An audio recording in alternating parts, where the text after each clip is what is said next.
Okay, so... Okay.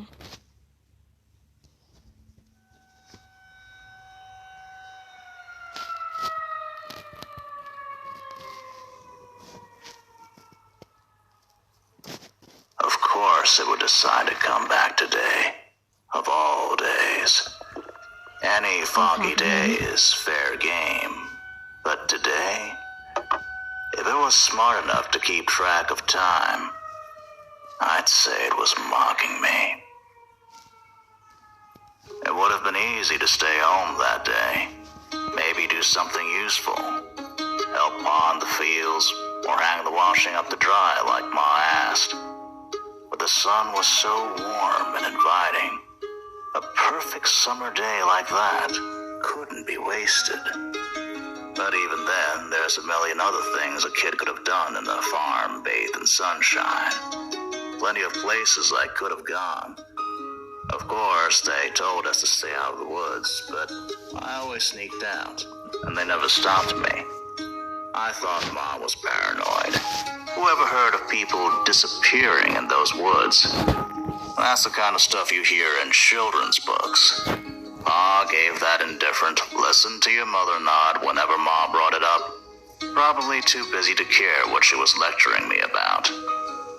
Despite it all, I figured this is real life, not some fairy tale. There's nothing but critters and mischief out there. What really sent me into the woods that day was naivete, bravery, and a girl named Caroline. Even after thinking about it all these years, I can't quite put my finger on the moment things went wrong. Maybe I just wasn't alert or observant enough. Milo sure was, though. Good old boy. His walk got more and more tense, and he started growling. He always did that when meeting new people, so it was easy to dismiss. By that time, we were getting pretty deep into the woods, and I expected her to pop out from behind a tree at any second. She was definitely nearby, but I couldn't find her. And then she started calling my name, asking me to find her. Jackson! Here! Jackson! Come! Her voice was muffled, staticky, or maybe she was just further away from the spot where we said we'd meet. She wasn't as familiar with the woods as I was, so I started to worry that she'd gotten lost, even though she didn't sound scared. I arrived at the meeting spot, an old stump that kind of looked like it had a face carved into it. The woods were darker, the trees much taller and more dense, and there seemed to be fewer creatures around.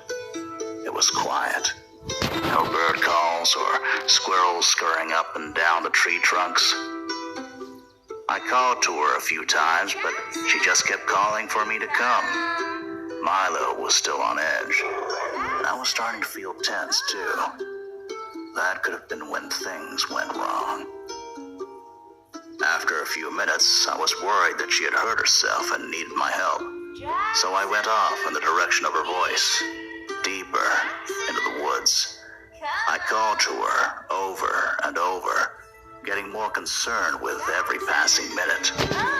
The tree trunks were immense, and I can't say that the tales of people disappearing at the hands of a forest-dwelling monster didn't cross my mind. In my head, I was preparing a speech to recite for Caroline when I found her. Something about sending me on a wild goose chase through the woods and making me worry about her. She sounded like she was nearby, but something about her voice was freaking me out. I thought about turning back and calling it quits, but I felt like I was getting close.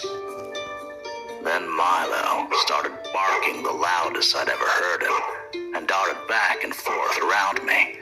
I panicked and backed up too quickly, tripping over a root and falling. A sharp pain shot up my leg. From the forest floor, I looked up at the canopy. jaw dropped. Standing at least 40 feet tall was the nastiest combination of man and machine I'd ever seen.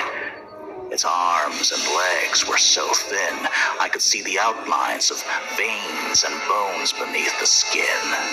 There wasn't a bit of flesh on its torso either. It looked like a vacuum-sealed skeleton. But the creepiest part was its head, or lack of a head. Atop its neck were a pair of sirens facing in opposite directions. No eyes or ears, but it did have mouths inside those sirens. And as I looked up at it, completely in shock, it turned down towards me and opened its mouths. Jackson!